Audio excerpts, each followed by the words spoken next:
Friends, गुलाब के एक ही branch के ऊपर अनगिनत कलियां कैसे लें? गुलाब के एक ही ब्रांच पर अनगिनत कलियां कैसे आती हैं? तो इसके लिए ज़रूरी होता है सिर्फ कुछ आसान से ट्रिक। कुछ लोग कहते हैं कि जो हाइब्रिड गुलाब है इसके ऊपर एक साथ कई कलियां नहीं बन सकती, लेकिन ऐसा बिल्कुल भी नहीं है।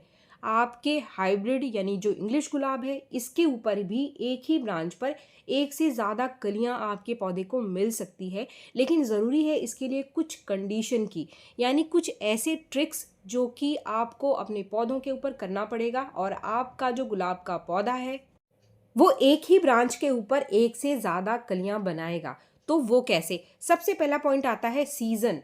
हमेशा गुलाब का जो सीज़न होता है उसी समय गुलाब सबसे बढ़िया फ्लावरिंग करता है, जो कि ये समय अभी सर्दियों का चल रहा है। ये जो सर्दियों का समय है इसमें गुलाब की फ्लावरिंग का सबसे बढ़िया समय है। ये गुलाब का सबसे बेस्ट ग्रोइंग टाइम होता है।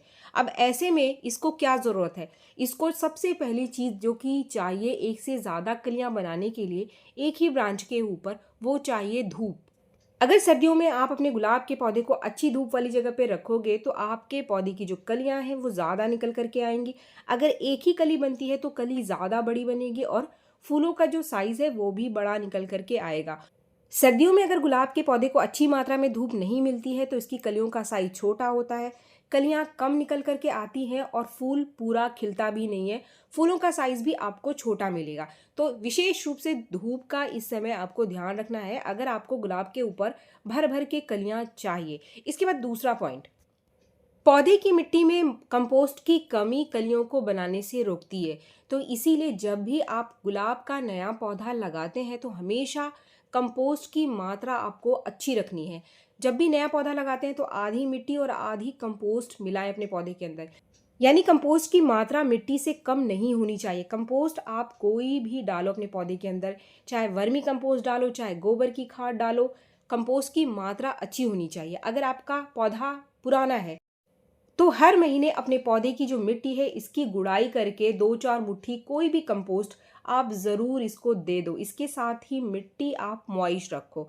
कुछ लोग क्या करते हैं कि मिट्टी को एकदम से सुखा देते हैं, इससे जो कलियां बनती हैं वो छोटी निकल करके आती हैं और ज़्यादा भी नहीं बनती है। मॉइस्चर की कमी की वजह से ब्लाइंड शूट बहुत सारा निकल करके आ जाता है पौधे के अंदर और उसके अंदर कली नहीं बन पाती है। तो इसीलिए मिट्टी को हमेशा मॉइस्ट रखें, ड्रेनेज ठीक रखें, लेकिन पानी की कमी आपके पौधे के अंदर नहीं होनी चाहिए।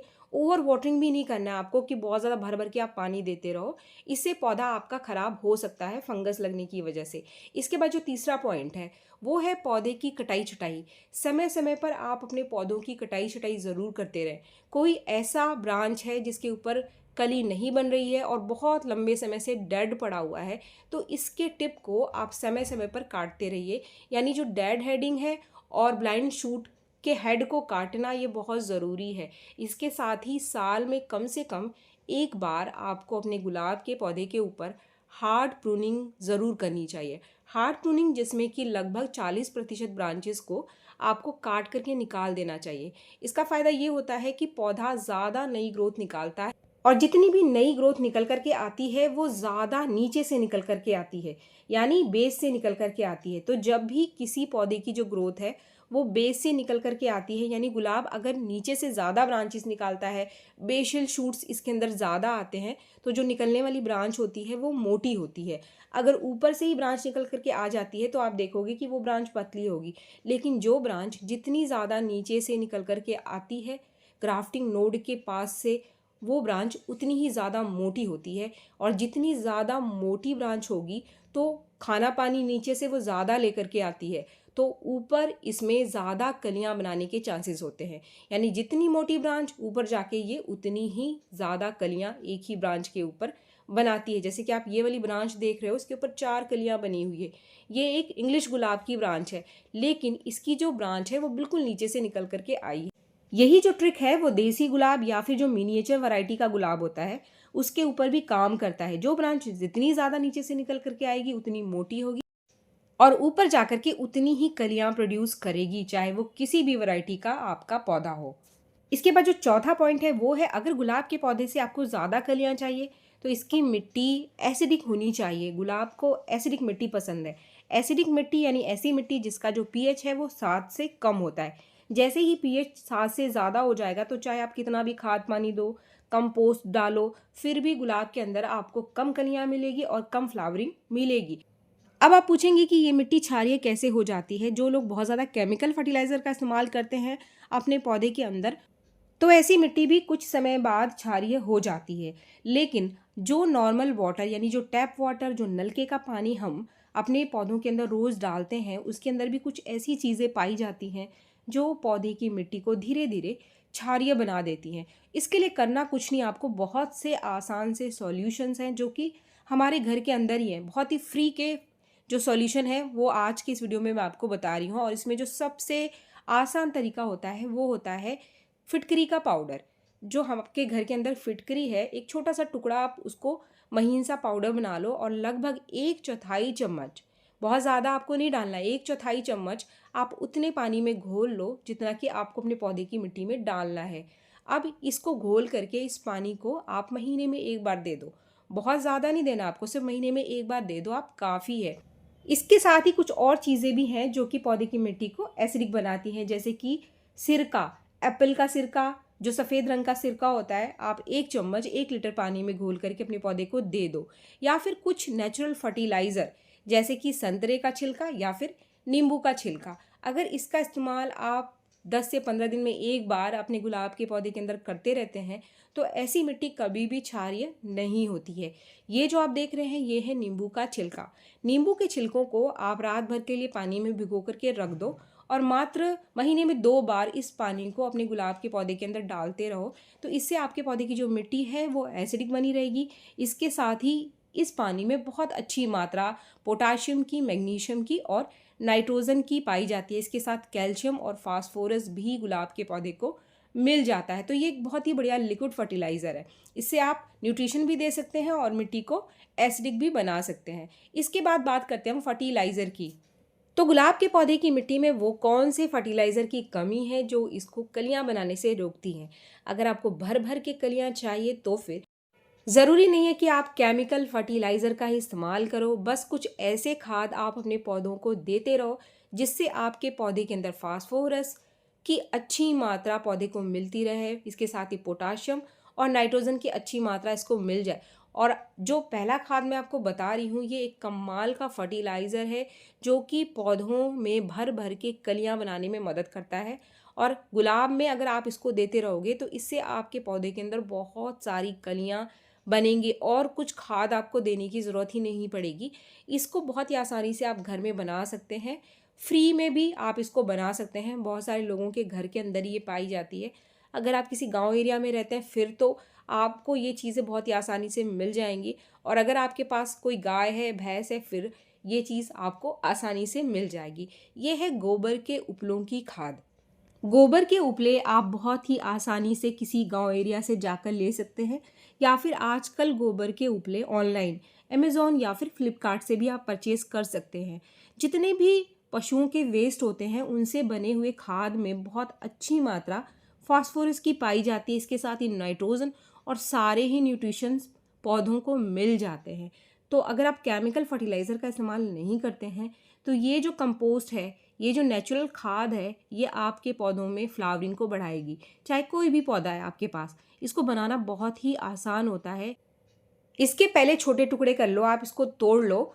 इसके बाद कम से कम रात भर के लिए आप इसके कुछ टुकड़ों को पानी में भिगो करके रख दीजिए, और अगले दिन ये जो पानी है इसका इस्तेमाल हमको करना है। ये देख रहे हैं आप, मैंने एक दिन पहले इसको भिगो करके रख दिया था, और अगले दिन अब इसको आपको इस्तेमाल कैसे करना है, पहले इसको आपको डाइल्यूट कर लेना है, क्योंकि इसके अंदर नाइट्रोजन की बहुत अच्छी मात्रा होती है। अगर आप सीधे इसको डालोगे तो जो पौधे हैं इनके पत्ते जल सकते हैं, तो इसीलिए पहले आप इसको डाइल्यूट कर लेना।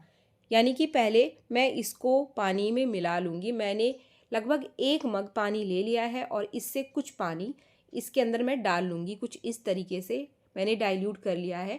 इसका हम स्प्रे भी कर सकते हैं, लेकिन आप कम से कम 10-12 गुना पानी को डाल करके ही स्प्रे करें। अच्छी मात्रा में आप इसको डाइल्यूट करके स्प्रे करें, सीधे आप इसको स्प्रे ना करें। इसका इस्तेमाल मात्र 15 दिन में एक बार आपको अपने पौधे के अंदर करना है। और जो गुलाब आपका कलियां नहीं बना रहा था, फूल नहीं दे रहा था, वो बहुत सारी कलियां बनाना शुरू कर देगा। लेकिन अगर अब हमारे पास ये उपले नहीं है तो फिर हम क्या करें? तो इसके लिए एक बहुत ही आसान सा फर्टिलाइज़र मैं आपको बता रही हूँ।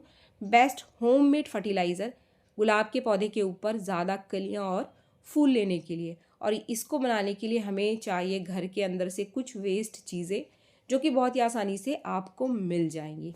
इस खाद को बनाने के लिए मैंने 3 चीज़ों का इस्तेमाल किया है। जो सबसे पहली चीज़ है वो है केले का छिलका। इसमें मैंने लिया है 4-5 केले के छिलके। इस खाद को मैं मेरे एक 10 से 12 इंच के पॉट में लगे हुए पौधे के अंदर डालने वाली हूँ। 4-5 केले के छिलकों के साथ मैंने लिया है 4-5 प्याज के छिलके। अब ये जो तीसरी चीज़ है इसके अंदर मैंने मिलाई है लगभग 1/4 चम्मच कॉफ़ी पाउडर। तो मैंने 3 चीज़ें ली है, केले का छिलका, प्याज का छिलका और 1/4 चम्मच कॉफ़ी पाउडर। इन तीनों ही चीज़ों को मैंने भिगो करके पानी के अंदर 1 दिन के लिए छोड़ दिया था और अब ये लिक्विड फर्टिलाइज़र तैयार हो गया है। तो अब हम इसको इस्तेमाल कैसे करें? इसका इस्तेमाल करने के लिए हम इसको छान करके जो इसका लिक्विड है इसको बाहर निकाल लेंगे और जितना हमारा लिक्विड बनता है उतना लगभग हम इसके अंदर और पानी मिला करके इसको डाइल्यूट कर लेंगे।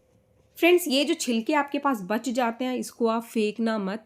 इसके अंदर आप फिर से और पानी डाल करके और 1/4 चम्मच कॉफ़ी पाउडर डाल करके पानी में भिगो करके 1 दिन के लिए फिर से आप इसको रख सकते हैं और इसका इस्तेमाल आप अपने किसी और पौधे के अंदर कर सकते हैं। आपके पास कोई और फ्लावरिंग पौधा है जो फूल इस समय नहीं दे रहा है, सब में आप इसका इस्तेमाल कर सकते हैं। जैसे कि मैरीगोल्ड में, गुड़हल में, सब में आप इस खाद का इस्तेमाल कर सकते हैं। तो फ्रेंड्स, ये मेरा लिक्विड तैयार हो गया है। अब इसको मैं मेरे पौधे के अंदर डाल देती हूँ। जिस भी पौधे को मैं दूंगी इसमें थोड़ी सी मिट्टी जो है वो सूखी होनी चाहिए। बहुत ज़्यादा गीली मिट्टी में आप इस खाद को कभी भी ना दें। हल्की सी सूखी मिट्टी में दें और मिट्टी की पहले आप अच्छे से गुड़ाई कर लें। इस खाद को आप 10 दिन में एक बार अपने गुलाब के पौधे के ऊपर दो।